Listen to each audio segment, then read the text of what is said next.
We're located in Stoke on Trent. It's not the most affluent area of the country.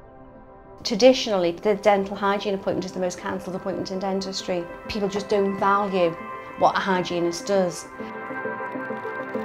I was a very nervous patient, which really started when I was a child, and I had a very, very traumatic experience with a filling. I met my business partner, who's the joint owner of the practice, about 13 years ago when he became my dentist. And he is a fantastic dentist and really was able to put me at my ease and help me overcome some of my anxieties about visiting the dentist. And then about 9 years ago, the practice came up for sale. We talked about it and decided to buy the business together, with him running the dentistry side of things and me really looking after the customer service and the patient care.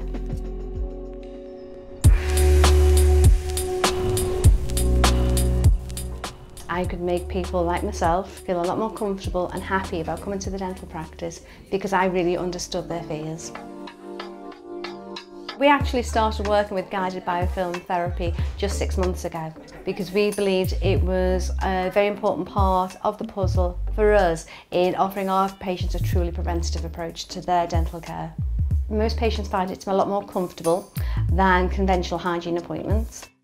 Prevention is always better than cure, and GBT is what has the better patient benefits because it's removing all the biofilm from the patient's mouth, it's removing all the bacteria that plaque loves. If they feel happy to come more often, then we're going to keep them healthier for their entire life.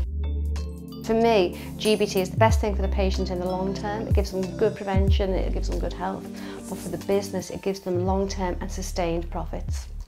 If you are going to invest in airflow, you need to have a plan. And if you do that, you can generate a lot of additional income using airflow and GBT, because one machine paid for itself within the first 2 months of having it. My passion in dentistry is the people, whether it's my staff or whether it's our patients. We've spent a lot of time building a practice that really focuses on our patients and what's best for them. In the 9 years I've been here, I've got to know the patients very, very well. And patients will often say, it's not like going to a dental practice, it is like visiting your friends.